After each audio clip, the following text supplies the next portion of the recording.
Ukuphambana kwey'nanzi uma ngabe kuganiselwana kuphinde kubalwa futhi izinhlangothi zey'nkomo, uhlangothi lwangapha kwamakoti, kuphinde kuzoba ekushuthi le nkomo yomncamo, kuphinde kuzoba uhlangothi lwangapha kamkhwenyana lwenkomo yomqhoyiso. Uma ngabe kusiniselwana noma kuganiselwana, into ekanjalo ayikho osikweni. Ngokwemikhuba yey'godi ney'ndawo ningakwenza ngoba akubulali muntu. Angiyiphinde kahle le nkulumo. Ukuganiselana, ukuphambana kwey'nanzi nokuphambana kwey'nhlangothi ayikho into ephoqayo. Akukho osikweni uma kusiniselwana. Uma nikwenza kulezo y'ndawo nikwenza ngomkhuba wey'godi ngoba kunomkhuba wey'godi bese kuba nosiko. Ngakho-ke uma ngabe inkomo yomncamo iwa ngakamakoti, alukho uhlangothi oluya kamkhwenyana, cha. Umhlubulo ngunenqina kungenani nensonyama. Ngale kamkhwenyana kule nkomo yokuvusa khona umakoti, ayikho inkomo, alukho uhlangothi oluza ngapha.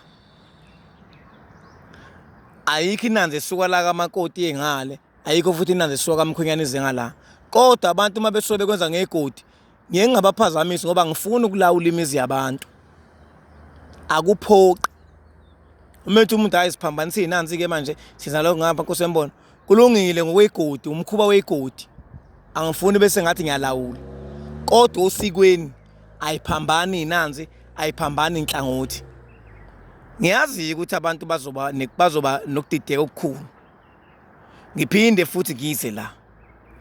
Leyo kukhishwa ngembuzi kuphela uphinde uzomukelwa ngembuzi ayikho. Uma kwenziwa njalo, buyele emuva uyonqanyiswa kini. Buyele emuva uyonqanyiswa kini ukhishwe ngendlela yakhona. Uyonqanyiswa kini ngendlela bekudele, ukhanselwe kini, ufa ngenkomo, uvuke ngenkomo kamkhwenyana. Hamba ubuyele emuva uyokhanselwa kini. Ingakho abanye beze bethi mina Nkosi yembona ngiphupha njalo ngisekhaya.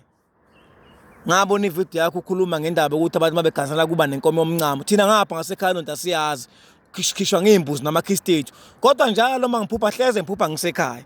Kufanele awukhishiwe kini, awubulawile wena kini, akwazi ubulawe kini.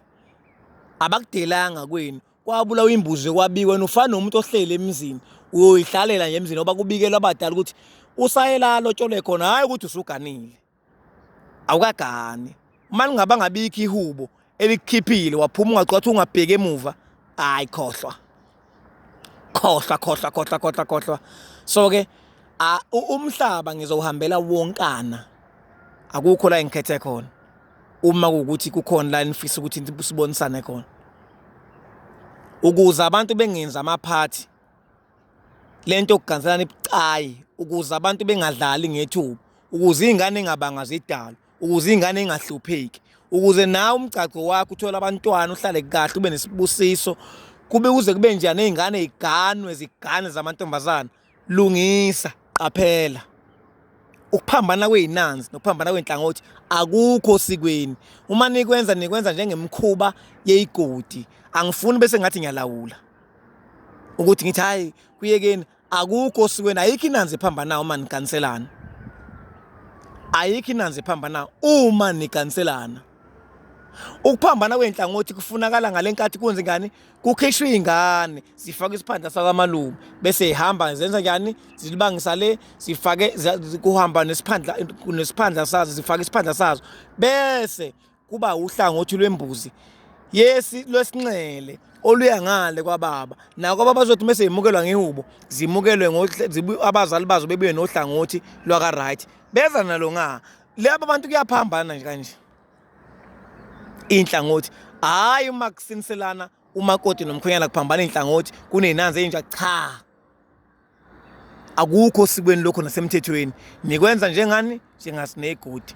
Uma usifonela kunemigomo nemibandela siyabonga ngethuba.